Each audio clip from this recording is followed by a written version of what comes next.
Hello guys, let's make some crispy chicken today. কালকে ইভিনিংয়ে এই স্ন্যাক্সটি বানিয়েছিলাম, তাই ভাবলাম আপনাদের সাথে রেসিপিটা একবার শেয়ার করি। ক্রিসপি চিকেন বানানোর জন্য প্রথমেই বোনলেস চিকেন এখানে ছোটো ছোটো পিস করে নিয়েছি। এর মধ্যে দিয়ে দিয়েছি রসুনের পেস্ট। এর মধ্যে অ্যাড করেছি 1 চামচ গোলমরিচের গুঁড়ো, 1 চামচ রেড চিলি সস, 1 চামচ কেচাপ। এবার এটা ভালো করে মিক্স করে এতে অ্যাড করেছি 1 চামচ কাশ্মীরি লঙ্কার গুঁড়ো, 1 চামচ নুন আর সামান্য একটু অরিগ্যানো। এবার এটা ভালো করে মিক্স করে এতে দিয়ে দিলাম 1 কাপ মতো দুধ। এবার চিকেনটাকে ভালো করে ম্যারিনেট করে আমি সাইডে রেখে দিলাম চাপা দিয়ে। আরেকটা বোল নিয়ে নিলাম, এতে নিয়ে নিলাম বেশ কিছু আইস কিউব আর 1 গ্লাস মতো জল।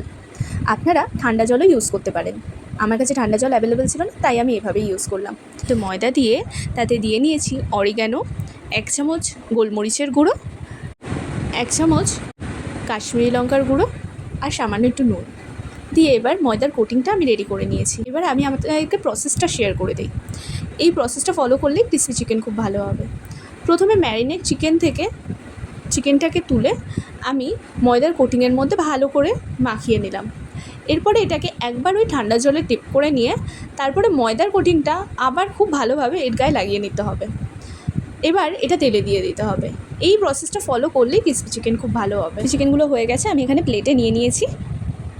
আপনারা বাড়িতে ট্রাই করে কিন্তু অবশ্যই জানাবেন রেসিপিটা কেমন লেগেছে। আশা করি খুবই ভালো হবে। Thanks for watching.